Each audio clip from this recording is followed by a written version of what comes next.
uno, eins, and other languages as well.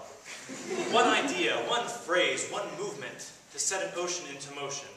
And there you are, sitting on the beach with your head back and your eyes closed, sunglasses on, getting a fantastic tan, not a worry in the world, because the clouds, the now dark and sullen storm clouds, look so gentle and inviting this morning. You hear the rumbling, ominous thunder. No, you can't be, not you. You're not this or that. You're my friend, my student, my son. And the peaceful sea in front of you starts to rock and tremble, and that peace you once knew washes higher and more violently on the shore as everything you once knew dissipates like raindrops in the ocean. So we're here for Coming Out Monologues. We're here to hear people's coming out stories, or for extra credit for some of you, I'm pretty sure. But we're going to pretend like we're all here because we want to be here. But so we come here to hear coming out stories, and the reason why is because it's not an easy story to tell. It's, you've heard them, they're various. For some people, the reactions were well, but in their own hearts, it was hard for them to come out, even though they knew that people would react well. And that's why you don't have things like the "What's for dinner" monologues or the "Where'd you get those shoes" monologues, because those are easy. You know, it's like headline-making news, right? It's like man comes out to whole community.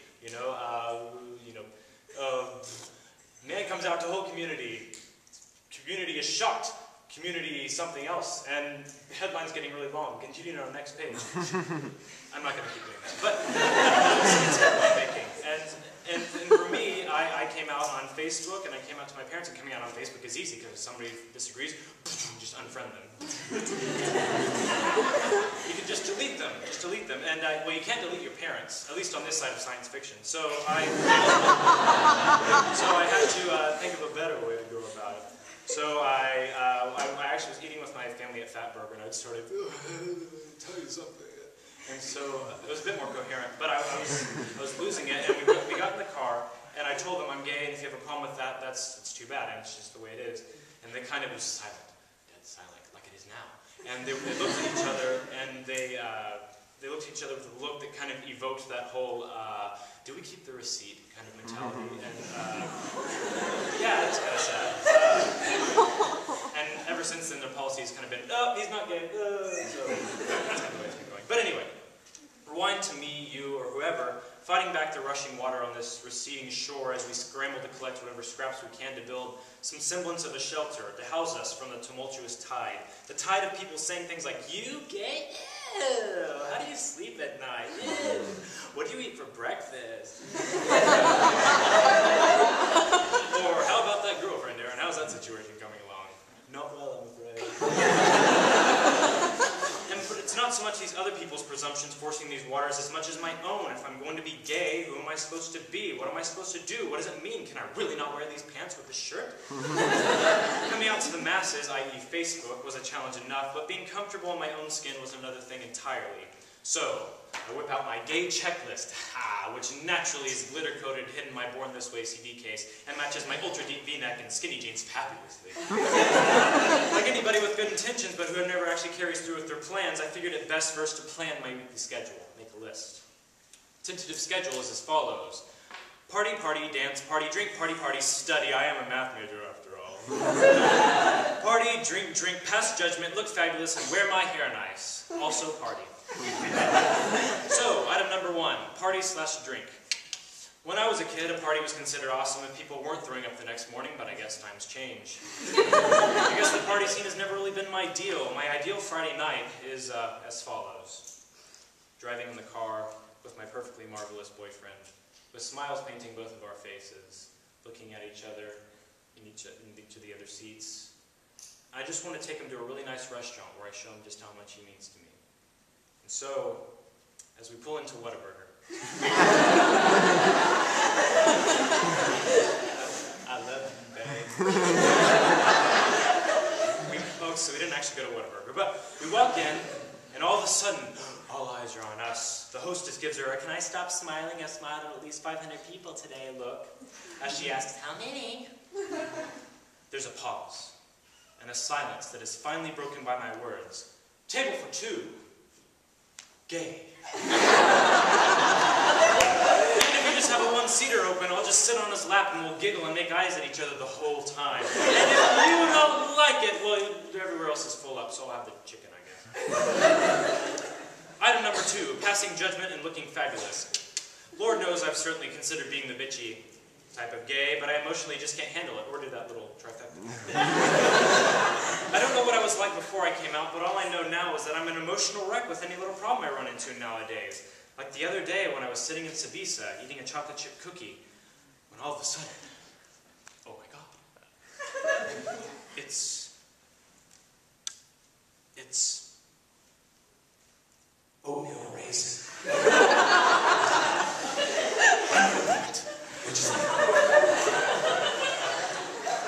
I'm just really emotionally fragile, and I just feel like I have to tell everybody that I meet that I come out, but it's not easy, is it? It's not like you come back from summer break, you sit in your first class, hey, I'm Aaron, nice to meet you.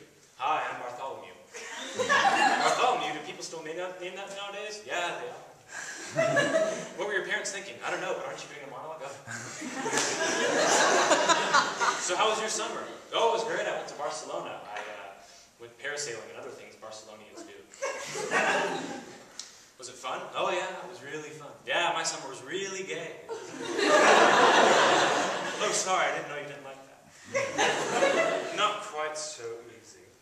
But the way I see it, being a segment of society that's already so dissociated, being known for judging people certainly isn't making anything better or any easier. And as verbose as I may be, and I apologize for that, I am terrible with comebacks, so I figure it's best I just keep my mouth shut.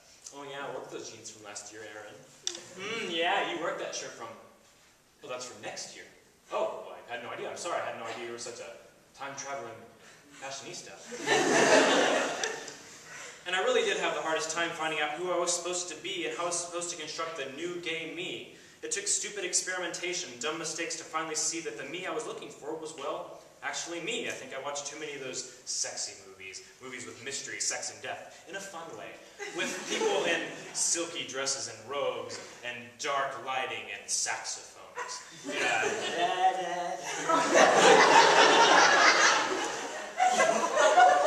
Oh, Theodore. Because there are a lot of people named Theodore nowadays. And sure, coming out is a process, but it begins with finding allies, people close to you, maybe even the people under your very skin, and not in a they came from space to steal our flesh sort of The archetypical gay, lesbian, or transgendered individual is actually something fabricated in my own mind by the media, or sadly, even among our own community. In an effort to find myself, I ended up losing myself, my focus, my values, and my identity. It wasn't until I realized the self-sufficiency of who I was, that I was so far out on my journey, that it took some work getting back to the Aaron Smith everyone else knew and loved. As I was trying to find and embrace my gay identity, it was almost as if I had this morbid fear of one day laying my soul to rest, and rising above the clouds to be presented to this gay tribunal, with fantastic robes and iridescent wigs. And they would say to me, perfectly in rhythm, to the latest Rihanna single, Aaron Michael Smith, we, the tribunal, declare you to have not lived up to our expectations of a righteous gay man. You never partied, drank, judged people, dressed well, or danced well. God, no, you didn't. What have you to explain your case before we send you to hell, where there live only stripes and plaids together?